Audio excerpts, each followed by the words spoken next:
Hello, everybody. First of all, I want to wish you all a Merry Christmas, a Happy Hanukkah, and a Happy New Year. Welcome to this Louisiana Words holiday reading. For you all, I'm going to read the beginning to a short story that I haven't published yet. It is called A Hare in Flight. So I hope you enjoy it. A Hare in Flight. The blue milk crate bounced against the front of Cat Facundus's legs as she marched into the night. College accounting textbooks, a high school basketball trophy, and a jar full of change jostling with each step. She ignored the fireflies swirling around her, her focus straight ahead at the moonlit farmhouse a quarter mile up the dirt road from the trailer where she lived with her new husband, Beau. The farmhouse belonged to Beau's parents, or more specifically, Beau's mother, since his dad had passed the year before. It might seem an odd place for Cat to take off to in the middle of the night when she finally decided to leave. But Beau's mother, Beatrice, had begged Cat to leave her son weeks ago, back when he'd first threatened suicide after coming home drunk.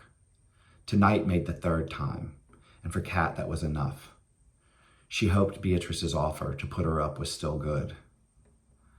A slight Louisiana breeze carried the crisp scent of corn, reminding Cat of her childhood farm a few miles away in Watson.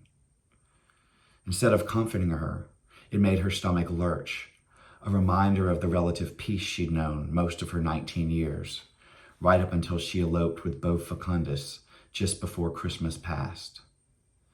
Beau was a crew-cut and muscled cop, and Cat had figured that meant he was a good man. After seeing him come home drunk and smelling like other women, she changed her mind pretty quick. The air, tinged with the electric scent of ozone, weighed heavy around her, plump with humidity from an earlier storm. The accordion sound of bullfrogs rumbled in the distance. Her cell phone buzzed in her left pocket. She figured Beau had woken up and found her gone. She slammed down the milk crate and jerked out her phone. It was her mother, Beth Ann. "Pa's in the hospital, kitten." Beth Ann's voice strained when she spoke.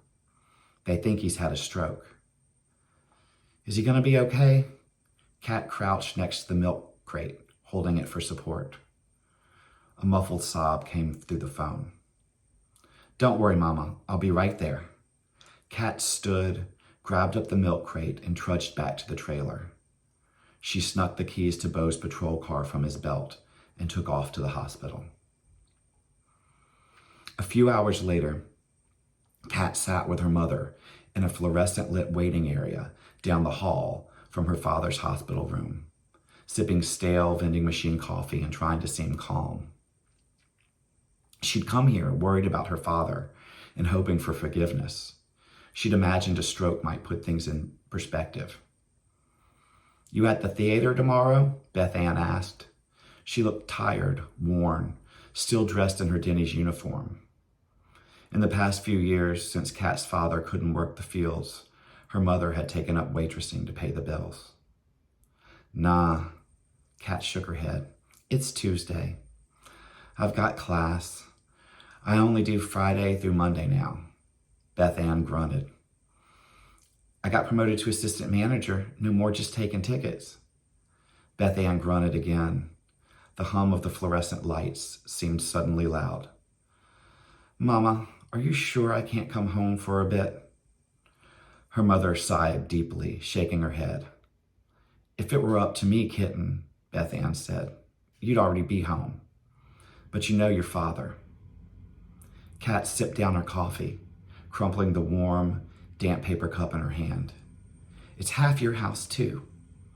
He's got to keep the stress down right now, for the next few weeks, maybe months." Cat pitched the wadded cup into a metal trash can on the other side of the room. "I can't last a few more weeks, Mama. I can't last a few more days." "Well, you probably should have thought about that before you ran off and got hitched." Beth Ann picked up a worn People magazine from the coffee table in front of them and thumbed through. "But Mama, I warned you about Beau Facundus. We all warned you about Beau Facundus. So this isn't about Pa, is it?" Beth Ann's mouth puckered as she flipped faster through the magazine. Mama, if you don't want me to come home, just say so. Kitten, Beth Ann said, laying the magazine in her lap. Your father is down the hall in intensive care. I understand you have issues with Bo right now, but now is not the time for all of this. Then why'd you call me, Mama? Beth Ann tossed the magazine back onto the coffee table. I'm gonna check on your father. Text me when you get home. Okay, well that's it. That's the beginning of the story, A Hare in Flight. I hope you enjoyed it. And again, Merry Christmas, Happy Hanukkah, and have a great New Year.